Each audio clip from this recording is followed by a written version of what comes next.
Howdy, with this video, just want to show you how to get to the Northeast State databases. Some of you may be doing this for a journal entry, some of you just may be doing it for particularly a medical essay. The databases, to access them, you have to go to the Northeast State homepage. So you need to be at www.northeaststate.edu, not in D2L or something like that. And we're gonna click on the Students tab. Then you're gonna come down here to the library. Then once you're on the library homepage, see a picture of our nice library there, you're going to come over to online databases. And there's 117 of them.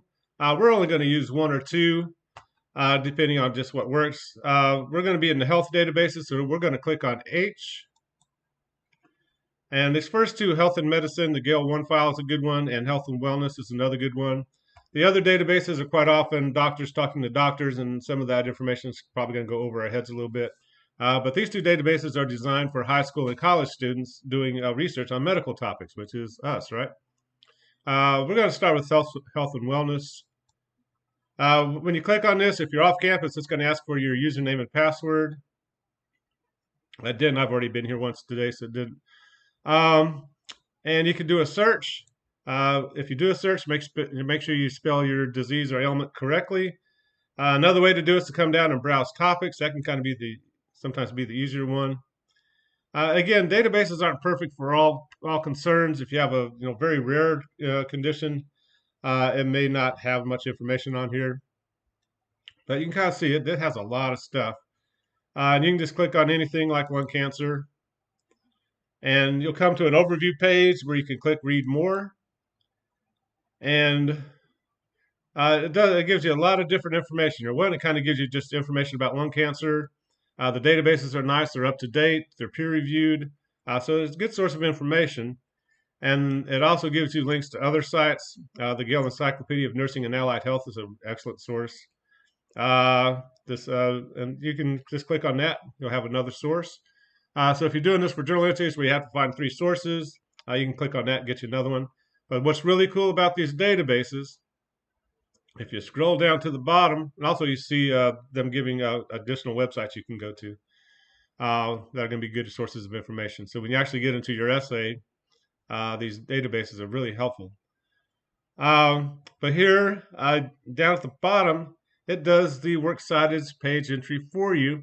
It does, or if you're doing APA, it gives you the reference page entry. It's kind of nice if you're, you can just click on whichever version you want, and it'll do it. We should be in MLA 9 if you're doing MLA. Excuse me. It's going to be right pretty much 95% of the way. Like here, the C there in cancer should be capitalized. But if that's what you're down to, you're going to be doing well with MLA formatting.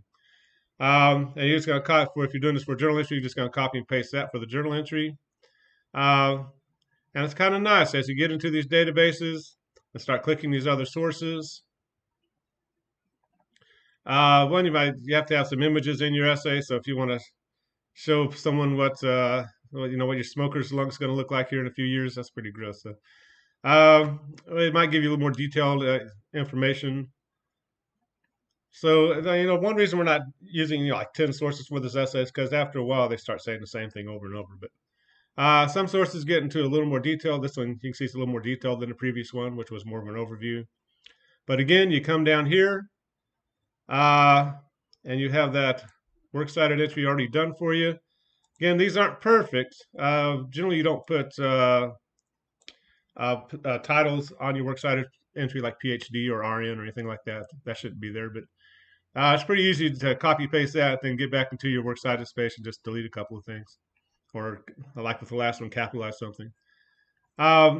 Be careful with the databases; they can be quite the rabbit hole. There's 1,000 articles on this kind of stuff, and you could just go crazy with it. But you're just going to see more like this, and you can just kind of keep clicking over here and finding more sources.